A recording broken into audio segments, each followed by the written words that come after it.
Okay, so the bonus section for chapter 5, from micro plays to game plans and beyond.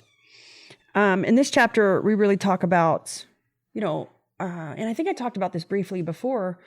You're going to have two different sets of owner playbooks, right? We talk about the OPB. The OPB.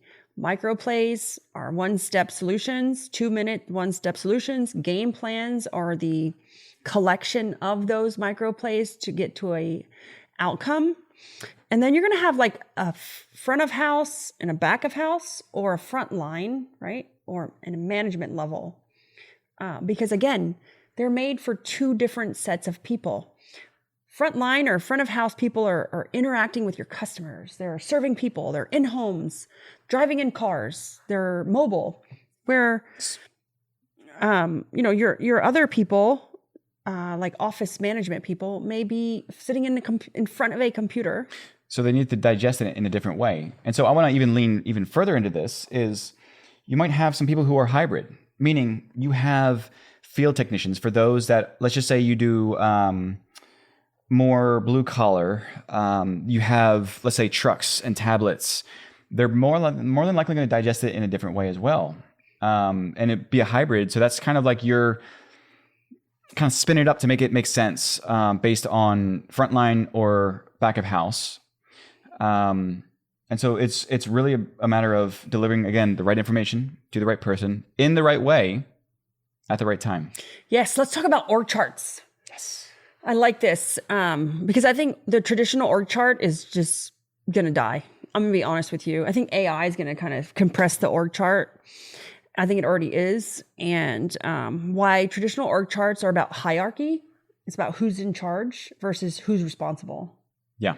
And so in this chapter, you're going to see roles, right? And really, how do you map that role? We're not talking really about role mapping yet, but we're giving you a view of what that looks like when you have to define someone's role in a business, and how we're not talking about org charts here. We're not talking EOS org charts or accountability charts.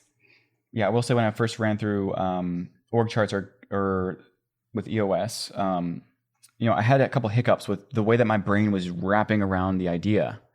And I think it was like 3 to 5 bullet points for this specific person in the organization and the way that it spread out. But it still left a lot of gray areas because, yes, there are, let's say, the core focus or the core responsibilities, but there's still a lot of gray areas that got built up around it. Yeah. Yeah. And I paid for, I was a huge EOS fan for many years, paid for $60,000, I think, for an implementer.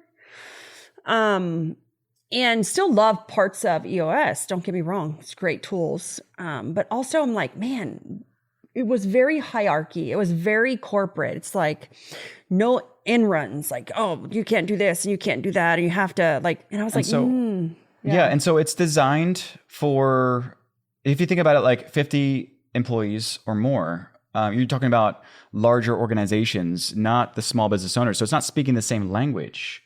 No.